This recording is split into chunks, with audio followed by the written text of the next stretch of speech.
beriku kemenangan, ku bersyukur,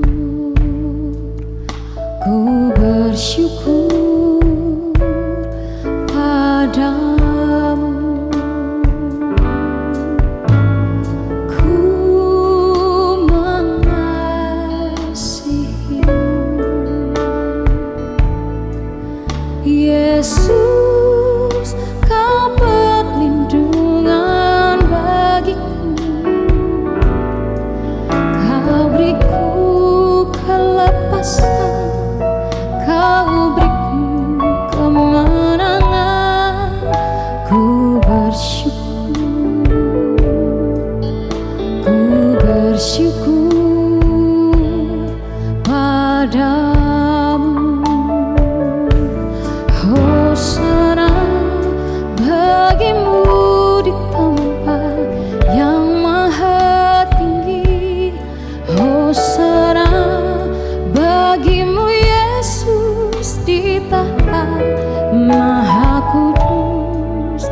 Ku memujimu selalu, ku sembahkan selamanya. Sungguh Yesus, ku cinta padamu. Ku mengasihimu Tuhan, ku mengasihimu. Yesus, Kau perlindungan bagiku. Kau beriku kelepasan, Kau beriku kemenangan. Ku bersyukur, ku bersyukur padamu. Mari yang mengasihi Tuhan katakan, ku mengasihimu. Yesus, Kau perlindungan bagiku. Kau beriku kelepasan, Kau beriku kemenangan. Ku bersyukur, ku bersyukur, ku bersyukur padamu. Hosana bagimu di tempat yang maha tinggi. Hosana bagimu Yesus di tahta maha kudus. Ku memujimu selalu, ku sembahkan selamanya. Sungguh Yesus, ku cinta padamu. Hosana, Hosana bagimu di tempat yang maha tinggi. Hosana bagimu Yesus di tahta maha kudus. Ku memujimu selalu, ku sembahkan selamanya. Sungguh Yesus, ku cinta padamu. Hosana bagimu di tempat yang maha tinggi. Hosana bagimu Yesus di tahta maha kudus. Ku memujimu selalu, ku sembahkan selamanya. Sungguh Yesus, ku cinta padamu. Kami datang dengan hati yang mengasihi Engkau Tuhan. Ku mengasihimu sebab hanya Engkau Yesus. Yesus, Kau perlindungan bagiku. Kau beriku kelepasan, Kau beriku kemenangan.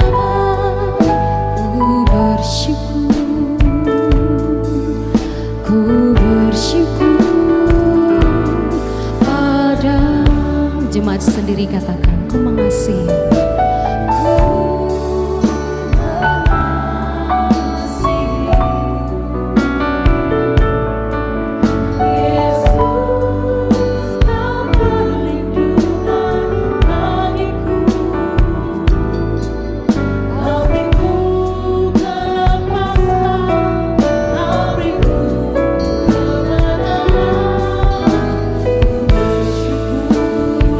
Bersyukur Tuhan,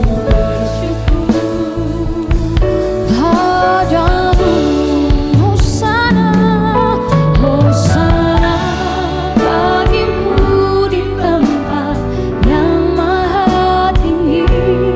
Hosana bagimu Yesus di takhta maha kudus. Ku memujimu selalu, ku sembahkan selamanya. Sungguh Yesus, ku cinta padamu. Hosana, Hosana bagimu di tempat yang maha tinggi. Hosana bagimu Yesus di takhta maha kudus.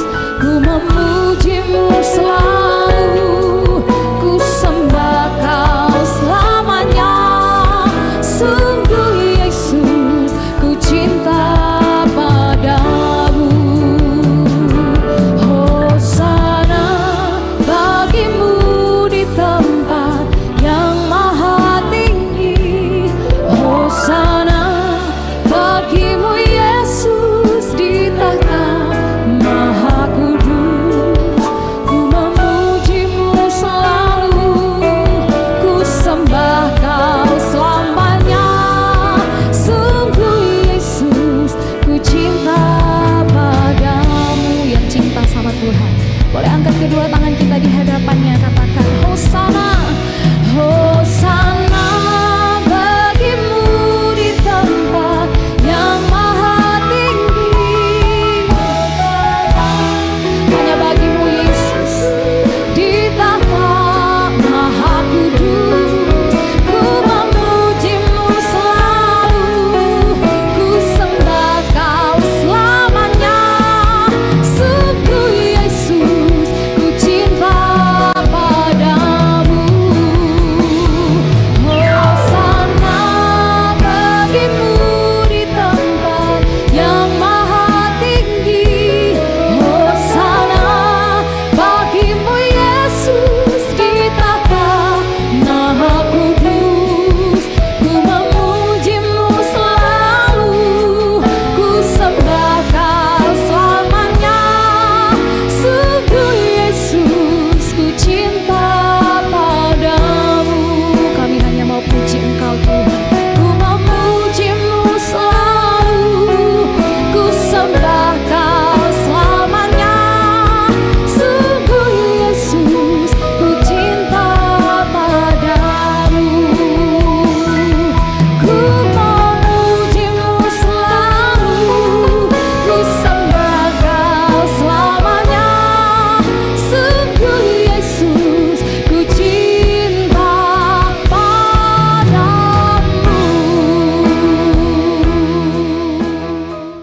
Terima kasih Tuhan untuk kasih setiamu dalam kehidupan kami. Kasih-Mu tak berkesudahan, bahkan selalu baru setiap pagi. Terima kasih Tuhan untuk kebaikan-Mu dalam hidup kami. Kami percaya kebaikan-Mu akan terus terjadi dalam hidup orang percaya. Sebentar kami akan mendengarkan firman-Mu. Mari Tuhan berfirmanlah bagi kami.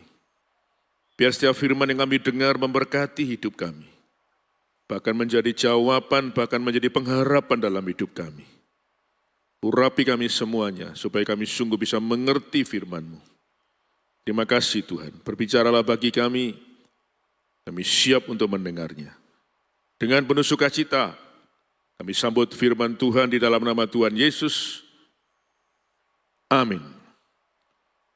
Shalom. Jemaat yang dikasihi Tuhan, senang sekali bisa berjumpa kembali. Saya ingin menyampaikan firman Tuhan malam hari ini.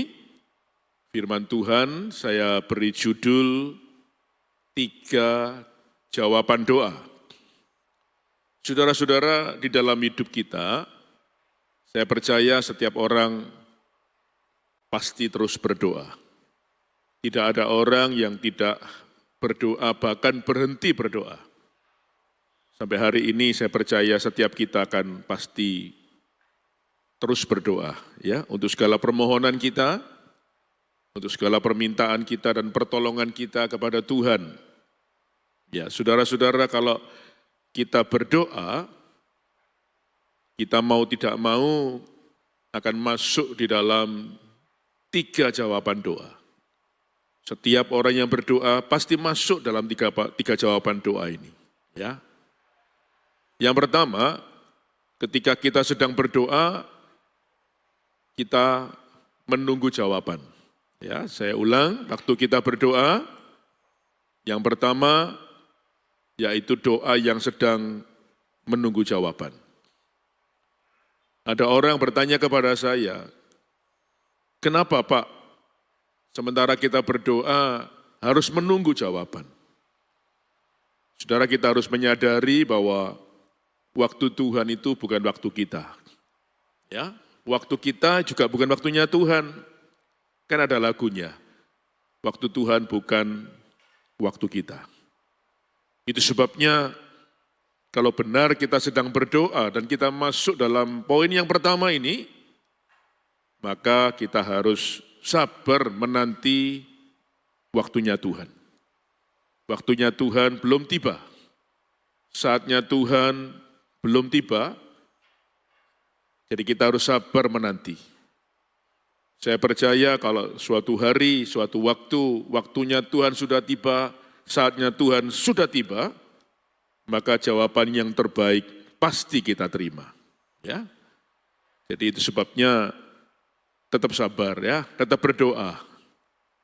Percayalah kalau waktunya sudah tiba, Tuhan pasti memberi terbaik dalam hidup kita. Saudara-saudara, dikatakan dalam Yohanes pasal yang kedua sebuah contoh yang baik. Pasal 2 Yohanes ayat 1-4 yaitu perkawinan di Kana. Saya percaya kita semua pernah mendengar dan kita sudah menghafal kisah ini. Dikatakan demikian, perkawinan di Kana. Pada hari ketiga ada perkawinan di Kana yang di Galilea. Dan Ibu Yesus ada di situ. Yesus dan murid-muridnya diundang juga ke perkawinan itu. Ketika mereka kekurangan anggur, Ibu Yesus berkata kepada Yesus, mereka kehabisan anggur. Kata Yesus kepadanya atau kepada ibunya, mau apakah engkau daripadaku ibu, saatku belum tiba. Mari kita perhatikan, pada hari itu diadakan pesta perkawinan di sebuah kota yang bernama Kana. Ketika perkawinan itu masih berlangsung, ketika pesta itu berlangsung, kehabisan anggur. Saudara-saudara, pada zaman dulu, kalau pesta masih berlangsung dan kehabisan anggur, itu bisa mempermalukan bagi keluarga yang menyelenggarakan. Nah, hari itu kita lihat bersama, Ibu Yesus diundang dalam pesta itu. Ketika Ibu Yesus melihat pesta itu berlangsung dan anggurnya habis, dia berusaha menolong pesta itu supaya keluarga itu tidak dipermalukan. Datanglah Maria kepada Yesus dan berkata, tolong Yesus buat sesuatu untuk pesta ini. Yang minta tolong itu ibunya sendiri ya. Tetapi Yesus menjawab, mau apakah engkau daripadaku ibu, saatku belum tiba. Jadi Yesus berkata, maaf ibu, saatku belum tiba, waktuku belum tiba. Yang lebih luar biasa, sebagai seorang ibu, Maria tidak memaksa kehendaknya kepada Yesus. Dia dengan sabar menanti waktu yang tepat. Tidak memaksa, tapi menunggu dengan sabar. Dan kita bersama melihat pada akhirnya, pesta itu happy ending. Akhirnya air pun berubah menjadi anggur. Bukan anggur biasa loh ya, anggur yang terbaik. Jadi saya percaya hari ini kalau kita sedang berdoa dan kita masuk dalam poin yang pertama, dan kita sabar menunggu, percayalah jawaban yang terbaik akan Tuhan berikan dalam hidup kita. Ya, kita boleh ngomong sama yang lain ya, sabar, sabar ya. Waktu kita berdoa dan Tuhan belum menjawab, kalau itu kita masuk dalam poin yang pertama, kita harus menunggu jawaban, berarti bukan Tuhan tidak menjawab, tapi Dia sedang berdiam diri karena sedang menyiapkan jawaban doa yang terbaik bagi kita. Jadi kita harus tenang dan kita harus sabar menanti dan menunggu waktu Tuhan yang terbaik. Kadang-kadang Tuhan menunda untuk menguji iman kita, apakah kita tetap beriman kepadanya sekalipun kita belum melihat hasilnya. Jangan sampai ragu-ragu, jangan sampai bimbang. Tetap percaya bahwa Tuhan akan menepati janjinya dan memberikan jawaban yang terbaik. Saudara, saya harus menunggu adik saya selama 12 tahun. Ketika kemudian dia memutuskan untuk meninggalkan iman Kristennya, ya, dia memilih untuk mengikut yang lain dan meninggalkan imannya. Hati saya pedih dan menangis, terus berdoa untuk dia. Bukan main-main, saya harus menunggu selama 12 tahun. Kalau mungkin di tahun ketiga saya berhenti berdoa, atau mungkin di tahun kelima saya berhenti berdoa, saya enggak menerima yang terbaik. Saya terus berdoa dan menyerahkan adik saya kepada Tuhan dan saya tetap percaya ada waktu yang terbaik dia akan kembali kepada Tuhan. Dan benar setelah 12 tahun akhirnya dia berkata kepada saya ingin kembali kepada Tuhan Yesus. Saudara-saudara, mungkin kita sedang berdoa menunggu jawaban, mungkin baru 1 bulan, tetap sabar, mungkin 1 tahun, terus berdoa dan berharap. Ada yang mungkin 5 tahun, tidak apa-apa, tenang saja. Terus berdoa ya. Saya percaya kalau kita tetap beriman kepadanya, ada saatnya kita akan melihat hasilnya ya. Tetap berdoa dan sabar, siapa tahu sementara kita mendengarkan firman Tuhan hari ini, firman Tuhan selesai disampaikan, mujizat terjadi dalam hidup saudara. Siapa tahu besok saudara bangun tidur, ada perkara-perkara yang besar Tuhan nyatakan dalam hidup saudara. Siapa tahu tahun depan, di awal tahun, ada hal yang luar biasa Tuhan nyatakan dalam hidup kita. Makanya jangan tinggalkan Tuhan, jangan tinggalkan iman kita kepada Tuhan. Tetap sabar menanti jawaban doa itu. Kadang-kadang Tuhan menunda dan memberi kesempatan kepada kita untuk memperbaiki permintaan kita, supaya permintaan kita sesuai kehendaknya. Jangan sampai hanya karena kehendak kita dan kemauan kita, bahkan kitab Yakobus mengatakan untuk kepuasan hawa nafsu kita. Coba dicek doa kita apakah sudah benar, permintaan kita apa sudah benar, apa sudah sesuai dengan kehendaknya. Saudara tetap percaya bahwa kehendaknya itu yang terbaik bagi hidup kita. Mari kita ambil contoh Tuhan Yesus berdoa di Taman Getsemani. 3 kali Tuhan Yesus berdoa mencoba menawar supaya tidak melalui penderitaan itu. Memohon kepada Bapanya supaya cawan itu diambilnya, cawan itu lambang penderitaan. Tapi Bapa di surga memberikan jawaban, memberikan seorang malaikat atau mengirimkan seorang malaikat untuk datang kepada Yesus dan memberikan kekuatan kepadanya. Yang saya pelajari di sini yang luar biasa, meskipun Yesus secara ilahi bisa melihat bahwa tidak lama lagi dia akan dikhianati Yudas, dijual, dan mengalami aniaya dan penderitaan yang hebat sampai disalibkan di Bukit Golgota. Tapi selama 3 kali Yesus berdoa kepada Bapanya, di akhir doanya selalu berkata, Bapa, bukanlah kehendakku, melainkan kehendakmu yang terjadi. Berarti dalam hal ini ketika kita berdoa sedang menunggu jawaban, jangan suka memaksa. Serahkan saja semuanya kepada kehendak Bapa di surga. Kita harus percaya bahwa kehendaknya pasti yang terbaik dalam hidup kita. Ya, selain sabar, tidak boleh maksa. Kadang-kadang Tuhan itu menunda atau kita harus menunggu jawaban itu karena Tuhan itu melihat kesiapan hati kita. Kadang-kadang kalau hati ini belum siap, hidup malah jadi gak karu-karuan, saudara. Contoh ada orang yang bersyukur menerima lotre yang besar. Senang pasti, diberkati dengan jumlah yang besar, tapi karena mentalnya belum siap, karakternya belum siap, hatinya belum siap, mungkin hidupnya belum siap, hidup berubah. Bukan tambah baik, tambah buruk. Ya, hidupnya kemudian malah mungkin gak karu-karuan. Berapa banyak orang misalnya berdoa ingin dapat kedudukan. Kalau hatinya belum siap, bisa jadi sombong, ya. Bisa jadi arogan. Jadi kadang-kadang kita harus tahu bahwa Tuhan itu lebih tahu.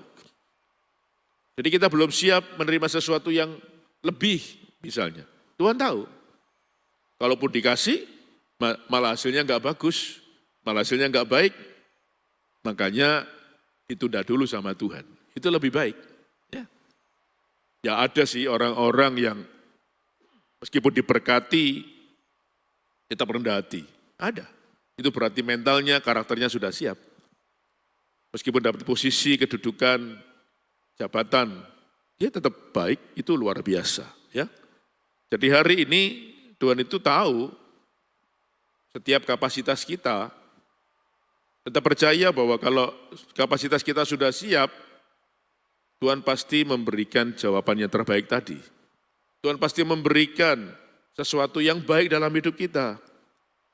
Sebabnya hari ini, mari kita tes ya, kedewasaan karakter kita. Ini bagian yang pertama, yaitu doa yang menunggu jawaban.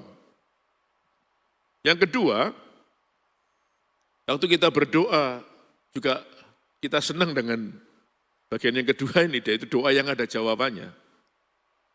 Saya percaya sampai hari ini Tuhan masih menjawab doa. Saya percaya sampai hari ini mujizat Tuhan itu masih berlangsung dalam hidup orang percaya. Saudara, itu sebabnya saya menganjurkan untuk terus berseru kepada Tuhan, tetap berdoa kepada Tuhan ketika kita butuh pertolongan. Yeremia 33 ayat 3 berkata, berserulah kepadaku, maka aku akan menjawab engkau. Jadi percaya Tuhan masih bisa memberikan jawaban yang terbaik tadi. Makanya jangan berhenti berdoa. Tetap percaya ada pertolongan, ada kuasa Tuhan yang bisa dinyatakan dalam hidup kita. Saya percaya ada banyak kesaksian yang sudah kita dengar. Mungkin di antara saudara sendiri mengalami hal itu.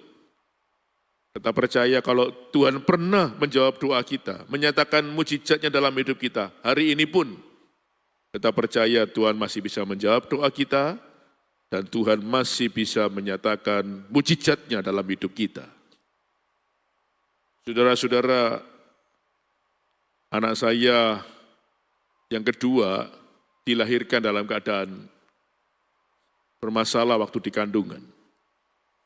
Istri saya hamil 8 bulan 3 minggu, istri saya muntah darah. Saya jarang mendengar ada orang hamil sampai muntah darah, istri saya muntah darah. Ternyata ada perbedaan resus, ya, resus negatif dan positif di dalam darah.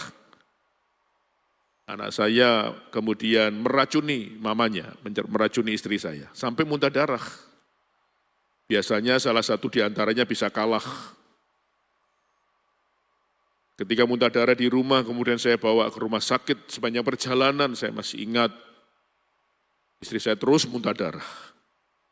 Hampir masuk atau dekat dengan rumah sakit, tiba-tiba anak tadi yang meronta-ronta di dalam perut berhenti, saudara. Saya sudah was-was, istri saya sudah menangis karena merasa anak ini sudah tiada. Kemudian sampai di rumah sakit, ternyata dokternya belum datang, harus menolong orang juga di rumah sakit yang lain. Kami terus berdoa. Istri saya terus menangis, kenapa anak ini tadi waktu berangkat dari rumah, terus meronta-ronta. Sekarang kok berhenti, jangan-jangan sudah tiada. Dan berapa lama kemudian dokternya datang dan coba diperiksa. Kelihatan dia sangat kaget dan lemes. Kemudian saya tanya, ada apa dok? Dokternya kemudian memanggil saya masuk ke dalam ruangannya untuk menjauh dari istri saya supaya nggak dengar. Dokter mengatakan bahwa anak ini sudah dalam kondisi lemah, bahkan kemungkinan sudah tiada. Saya mencoba tegar supaya istri saya tidak tambah sedih dan kalut. Saya bilang, dok, beri waktu kami untuk berdoa. Saya tetap percaya kalau anak ini untuk kami ada pertolongan Tuhan. Berkata silakan. Kemudian saya keluar, saya mencoba tenang. Saya menghampiri istri saya berkata, ayo kita berdoa. Kita minta pertolongan Tuhan. Dokternya ngomong apa? Sudah kamu tenang, ya. Nanti biar diperiksa lagi. Yang penting kita berdoa dulu. Saya belum cerita semuanya, khawatir dia terganggu. Kemudian saya berdoa, terus kami berdoa, minta pertolongan Tuhan. Saya berkata kalau anak ini untuk kami Tuhan, kami percaya ada mujizat yang terjadi, menjadi kesaksian bagi banyak orang. Setelah 2 jam, kemudian dokternya memeriksa kembali. Untuk kedua kalinya dia kaget, tapi kagetnya berbeda, wajahnya tersenyum. Kemudian saya tanya, ada apa dok? Apa yang terjadi? Luar biasa. Detak jantungnya bekerja kembali. Wih, saudara, Tuhan itu ajaib. Kalau tadi dinyatakan sudah lemah, bahkan mungkin sudah nggak bisa ditolong atau tidak ada. Tapi Tuhan bisa menjadikan detak jantungnya berfungsi kembali. Anak saya kemudian berdetak kembali jantungnya. Dan dokter berkata, ditunggu ya, sampai menjadi kuat, orang tuanya kuat, anak dalam kandungannya kuat. Kalau sudah kuat, besok bisa dilaksanakan untuk operasi. Akhirnya besok belum bisa, ditunggu lagi besoknya. Jadi 2 hari kemudian, ternyata Tuhan itu luar biasa. Istri saya semakin kuat, anak di dalam kandungannya juga semakin kuat. 2 hari setelah peristiwa muntah darah ini kemudian dioperasi di sebuah rumah sakit di Surabaya.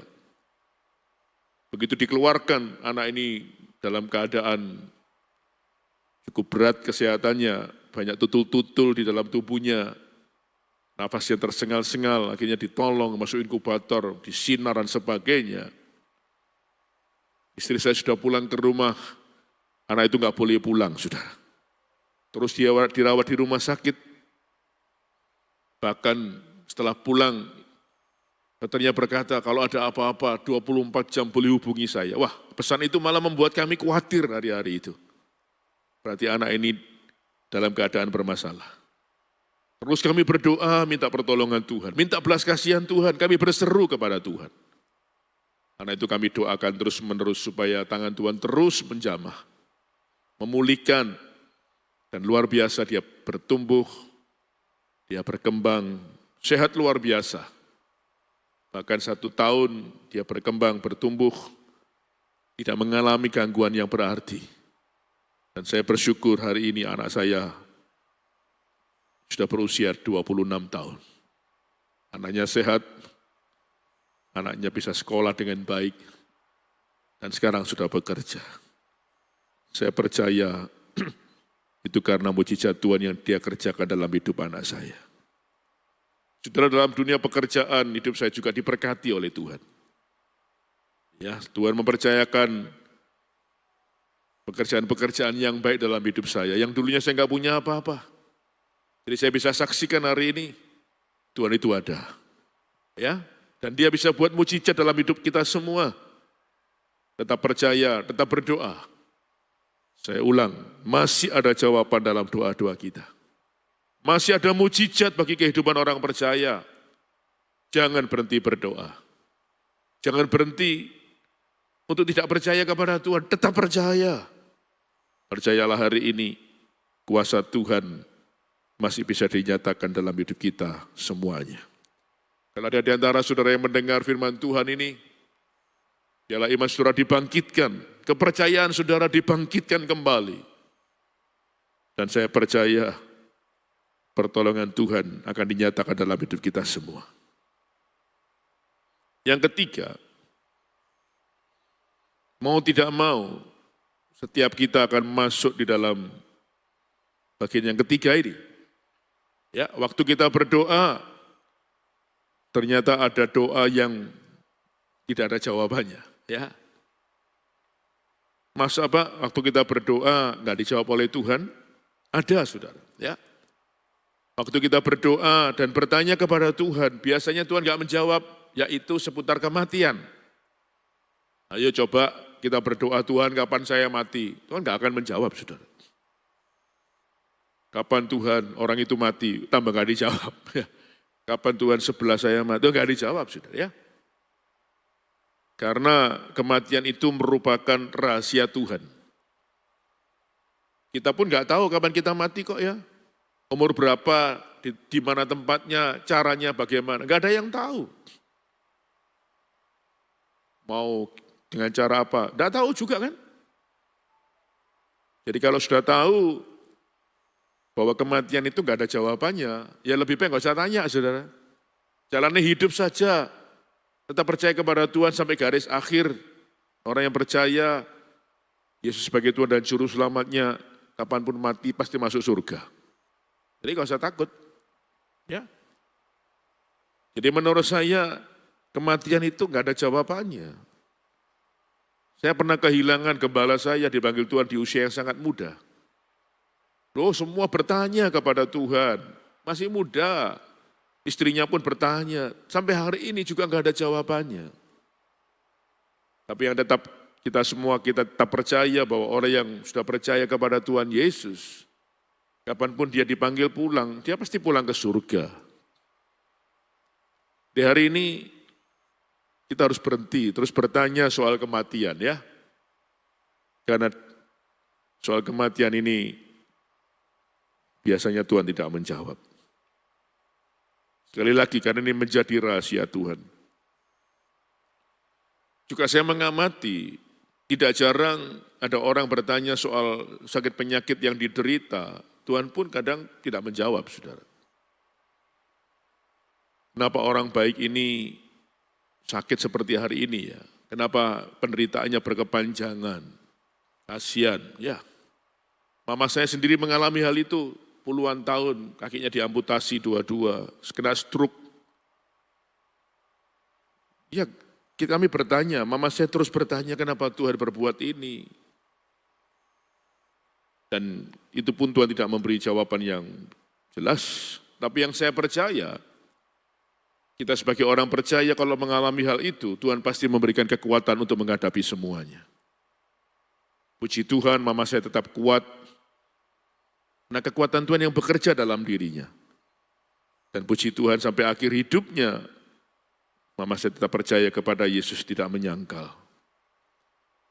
Kalau kita melihat Rasul Paulus yang menjadi goal dalam hidupnya, bukan tubuhnya, bukan jasmaninya, tapi rohnya, dia tetap mempercayakan hidupnya kepada Tuhan.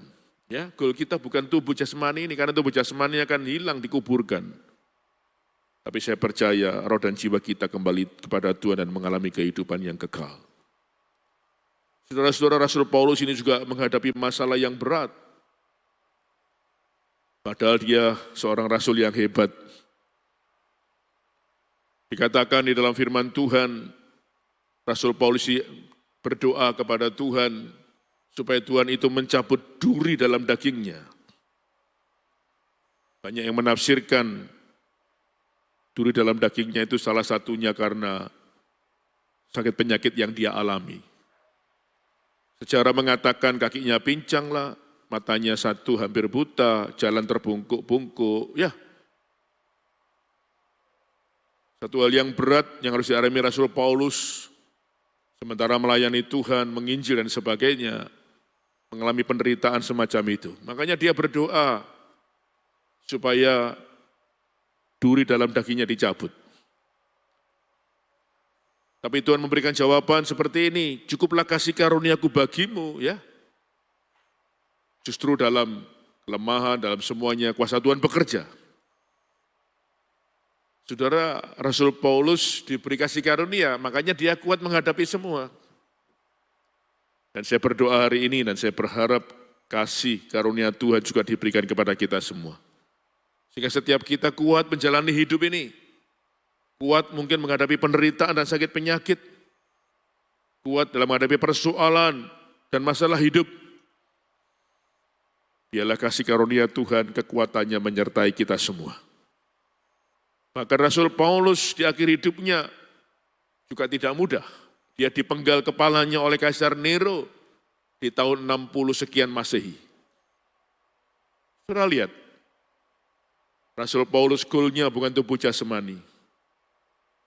Goalnya adalah tubuh rohani. Ya, artinya rohnya, jiwanya. Itu yang paling penting. Sekali lagi tubuh jasmani dikuburkan selesai. Tapi roh dan jiwanya kembali kepada Tuhan. Kemudian kita mengalami kehidupan yang kekal. Ya, saya tetap berdoa bagi saudara yang sakit, mengalami gangguan kesehatan. Tuhan sembuhkan. Tetap percaya bilur-bilurnya bisa menyembuhkan. Tapi kalaupun harus melewati masa-masa yang panjang, percayalah kasih karunia Tuhan dan kekuatannya menyertai kita semua. Kita pasti kuat sampai garis akhir. Seperti Rasul Paulus mengatakan, aku sudah menyelesaikan pertandingan yang baik. Aku sudah memelihara iman dan aku sudah mencapai garis akhir. Tuhan memberkati. Biarlah firman Tuhan hari ini menguatkan kita semua. Amin. Mari kita berdoa. Tuhan, terima kasih untuk firman-Nya disampaikan. Biarlah firman ini tinggal dalam hidup kami. Membangkitkan iman kami, membangkitkan kepercayaan kami kepada Tuhan. Apapun yang terjadi, kami tetap berdoa dan memohon kepadamu. Kami juga tetap percaya, kalaupun harus menunggu, kami harus sabar. Bukan berarti Tuhan tidak menjawab. Tuhan sedang menyiapkan jawaban doa yang terbaik. Kami juga tetap percaya masih ada mujizat pertolongan Tuhan, masih ada jawaban doa. Sebabnya kami tetap yakin dan percaya Tuhan kami sanggup menolong kami. Kalaupun harus masuk dalam bagian ketiga, doa-doa yang Tuhan mungkin tidak memberi jawaban, kami tetap percaya bahwa Tuhan itu baik. Itu semua kedaulatan Tuhan. Itu semua menjadi rahasia Tuhan. Tuhan berkati kami yang mendengarkan firman Tuhan. Kalau ada masalah pergumulan, kami percaya Tuhan bisa menolong, memberikan jalan keluar yang tepat pada waktunya. Terima kasih, berkati kami semua. Bila tangan Tuhan yang ajaib itu selalu menuntun hidup kami, memelihara, melindungi, bahkan menolong kami. Terima kasih, terpujilah nama-Mu. Di dalam nama Tuhan Yesus kami berdoa, dan kami percaya. Yang sudah berdoa dan percaya, mari katakan sama-sama. Amin. Terima kasih. Tuhan memberkati kita semua. Aku hendak bersyukur pada Tuhan karena keadilan-Nya dan bermazmur bagi nama Tuhan yang maha tinggi. Kami serukan, ya Tuhan, Tuhan kami, betapa mulianya nama-Mu, Tuhan kami, dimuliakan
kasih Tuhan atas kebaikan-Mu, Kau telah pimpin kami untuk menyelesaikan ibadah doa malam di malam hari ini. Kami percaya Tuhan, di tengah-tengah pergumulan kami tetap setia kepada Engkau Tuhan, untuk terus Tuhan memanjatkan doa kami. Kami tidak mampu Tuhan, tapi Engkau memampukan kami Tuhan. Karena kami percaya Tuhan, jika kami Tuhan sungguh-sungguh di dalam Engkau, mencari Engkau Tuhan, setiap saat, setiap waktu Tuhan, setia Tuhan mencari Engkau, kami percaya ada jalan keluar dalam setiap permasalahan kami. Kuatkan kami senantiasa Tuhan, melalui firman-Mu, kami percaya Tuhan, Kau akan terus bekerja melalui firman dalam hidup kami. Roh Kudus, Kau ingatkan kami terus apa yang kami lakukan, supaya kami terus menjadi orang-orang yang tangguh di dalam Engkau. Terima kasih Tuhan. Urapi hamba-Mu yang telah menyampaikan firman-Mu, Kau berkati hamba-Mu senantiasa dalam keluarganya, dalam setiap pelayanannya, dan setiap apa yang dilakukan hamba-Mu berhasil untuk kemuliaan nama-Mu saja Yesus. Kau juga terus memberkati Tuhan setiap jemaat-Mu dimanapun mereka berada. Kau berkati mereka senantiasa dalam kehidupan keluarga, pekerjaan, bisnis, pendidikan, pelayanan. Kau buat hamba-hamba-Mu Tuhan, anak-anak-Mu di gereja ini berhasil untuk kemuliaan nama-Mu saja. Terima kasih Tuhan.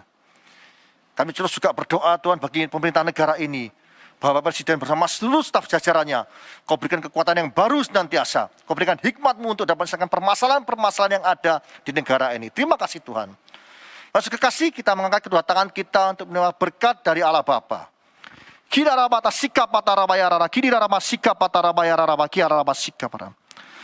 layakkan hamba-Mu untuk minta berkat bagi jemaat-Mu dimanapun mereka berada. Saudara kasih, terimalah berkat dari Allah Bapa di dalam anaknya Tunggal Yesus Kristus dan persekutuan Roh Kudus, mulai saat ini sampai selama-lamanya. Kau tidak menjadi ekor tapi kepala, Kau tidak turun tapi naik. Asal makan firman Tuhan dengan sungguh-sungguh. Siapapun yang percaya atas pencatatan ini, mari kita bersama-sama berkata, Amin.